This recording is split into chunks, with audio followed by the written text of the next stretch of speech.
Hello friends, Stephen Bedall here. In this video, we're diving into the creative side of working with samples in Cubase.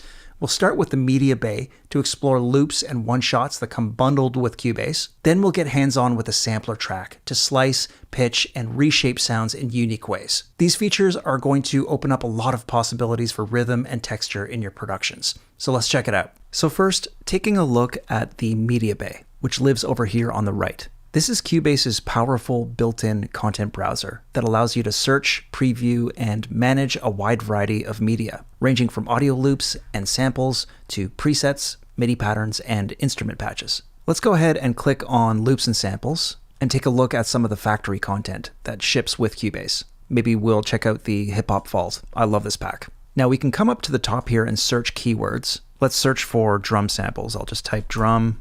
And now we can see all of these drum loops in the pack. And if we click on any of these, we get an audio preview. And really important thing to keep in mind here is that we have this useful button right in the bottom, which links these samples to our project tempo. Notice that our project tempo is actually at 95, and this sample here, for example, is at 75. But when we click it and get an audio preview,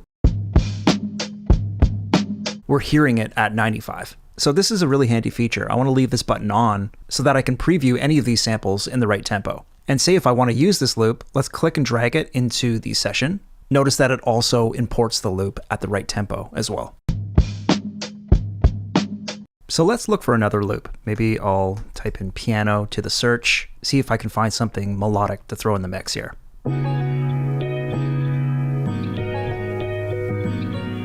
I like that. Let's throw that in. So I'm just going to click and drag this into our session. And you can see here this loop is 4 bars. So I'll go ahead and copy out this drum loop for another 2 bars. Perfect.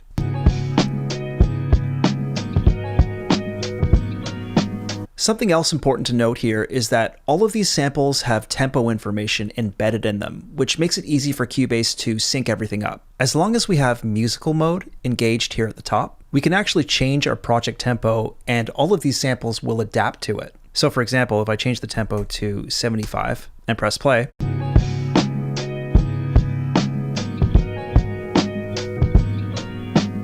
we can clearly hear those same samples being played at a much slower tempo. So really handy feature, but I'm going to change it back to 95. I think that's the right tempo for this track. Now we also have another useful time stretching tool in Cubase, which we can find up here in the top menu if we click and hold the object selection tool.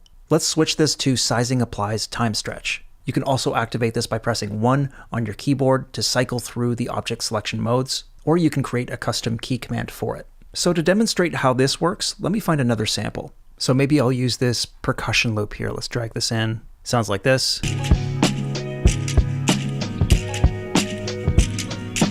Now with the time stretch function engaged, you can see next to my cursor, I've got this little clock icon. Let's come to the end of this event and drag it to a 2-bar range. And what I've done there is compress the timing from 4 bars to 2 bars. So if we listen to it now, you can hear it's double time. Now I can do the opposite. Let's drag this out to 8 bars.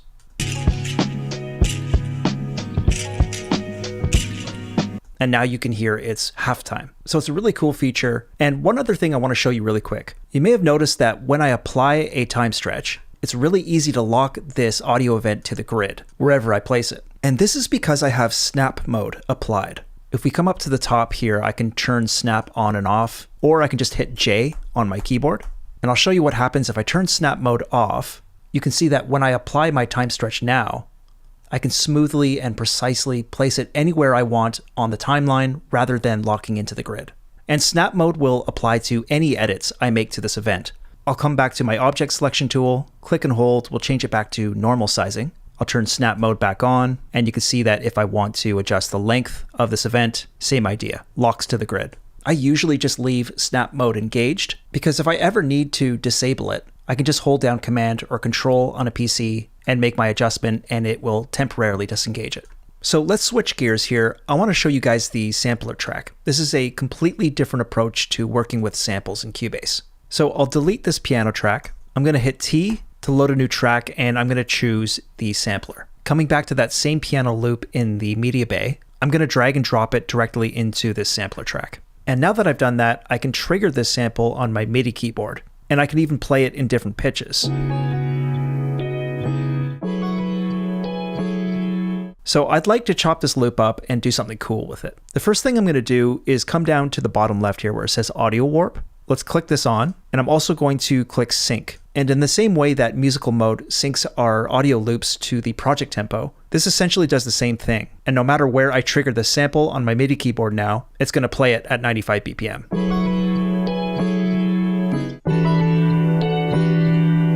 The next thing I'm going to do is come back down to the bottom left here where it says slice. Let's turn this on, and we can see all of these transient markers in the loop. Right now we're in transient mode. I'm going to click this menu and change it to grid mode. And if we come up here to where it says bars, we can change how many divisions we want. I'll just stick with 8. And in grid mode here, I've basically chopped this loop up into even slices.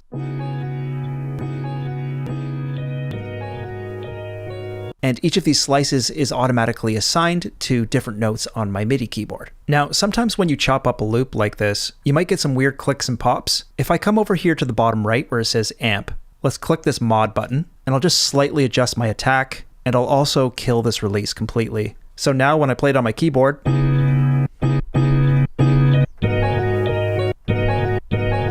really nice, tight chops, no clicks or pops. So this is sounding pretty good to me. I can also come over here to the pitch and bump this loop up or down a few steps, see if it sounds cool. Maybe I'll bring the pitch up 2 semitones. Okay, I like that. Let's go ahead and record something. Here we go.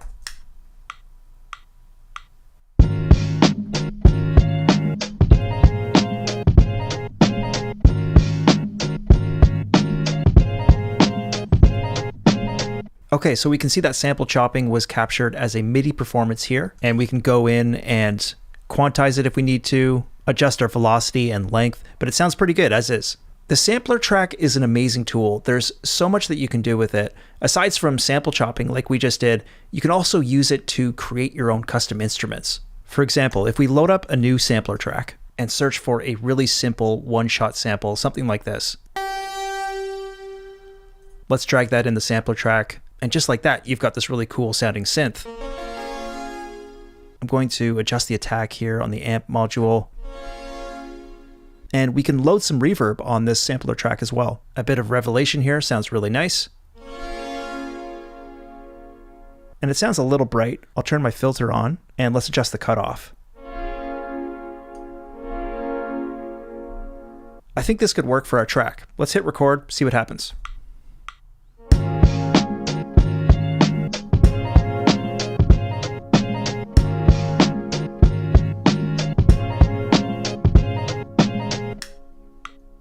Yeah, really nice. So one last thing I want to do here is spice up these drums a little. I feel like they could use some more texture. One tool that I absolutely love to use is the drum machine. And this is a feature that is included with Cubase Pro. So I'm going to go ahead and load up a new drum machine track and quickly show you what we can do with this. The drum machine is a very intuitive tool that makes programming dynamic sample-based beats fast, creative, and fun. It has a built-in drum synth engine. We can also drag and drop our own samples into our pads here. But for this track, I'm gonna load up one of the presets. There's a ton to choose from. Let's try this one here, minimal materials.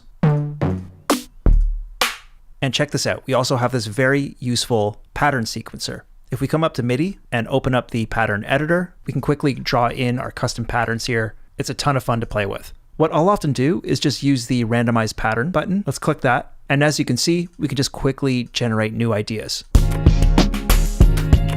So the drum machine is exclusive to Cubase Pro, but it's one of those tools that totally opens up your workflow. I absolutely love it. Did a little editing on my pattern here, got it sounding like this.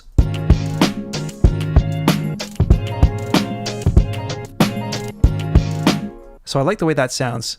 Let's drag and drop this pattern directly into our session, copy this out, and we're good to go.